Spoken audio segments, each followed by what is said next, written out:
Presidenti i Shteteve të Bashkuara të Amerikës, Donald Trump, do të pritet si hero në parlamentin izraelit, ndërsa një armëpushim i brisht në Gaza, i cili ndihmoi për të ndërmjetësuar hyn në ditën e 4.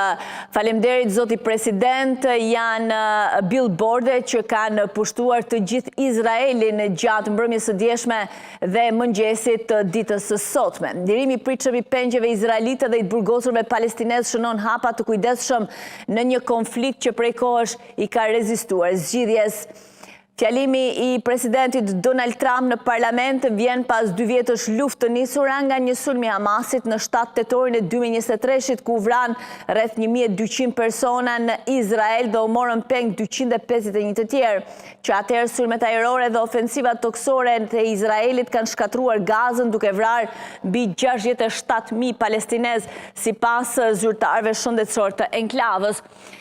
Donald Trump nga avioni presidencial Air Force One tha për gazetarët se lufta ka përfunduar. I pyetur për të ardhmen e rajonit, ajo përgjigj, mendoj se gjithçka do shkojë drejt normalizimit. Organizata e Kombeve të Bashkuara njoftoi se ndihmat humanitare janë shtuar me hyrjen për herë të parë që nga muaji mars të Gazit, përgatim dhe me shpërndarjen e zgjeruar të ndihmave mjekësore. Paqja e qëndrueshme duket ende larg, megjithatë armëpushimi dhe shkëmbimi i pengjeve dhe të burgosurve ofrojnë një rrezë shprese, por pavarësisht optimizmit të Donald Trump, humbjet njerëzore, shkatrimi dhe trauma tregojnë se një paqe e qëndrueshme mbetet ende e brisht. Përparimi tani varet nga angazhimi global që mund të diskutohet në samitin ndërkombëtar që do të mbahet ditën e sotme në Sharm el Sheikh të Egjiptit, me pjesëmarrjen e mbi 20 liderëve botëror në drejtimin e Donald Trump. Sipas një raportimi nga Axios, presidenti palestinez Mahmoud Abbas do të marrë pjesë në samit, ndërsa asnjë zyrtar izraelit nuk do të jetë i pranishëm. Izraeli pritet që të hënën të kthehet pengjet e mbetura me lirimin e 20 personave të gjallë të ndjekur nga dorëzimi 28 të tjerëve, 26 të vdekur dhe 2 ende nuk dihet fati i tyre.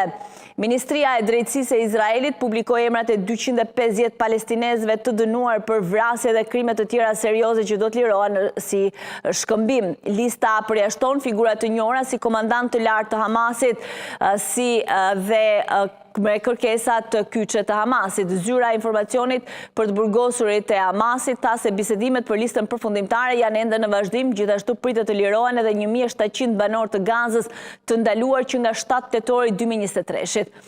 Në terren palestinezët që kthehen në veri të Gazës përshkruajnë skena të shkatrimit të tmerrshëm, ndërkohë që vazhdojnë ende kthimet masive drejt vendeve ku më parë ishin banesat e tyre, por që sot janë tërësisht të shkatruara.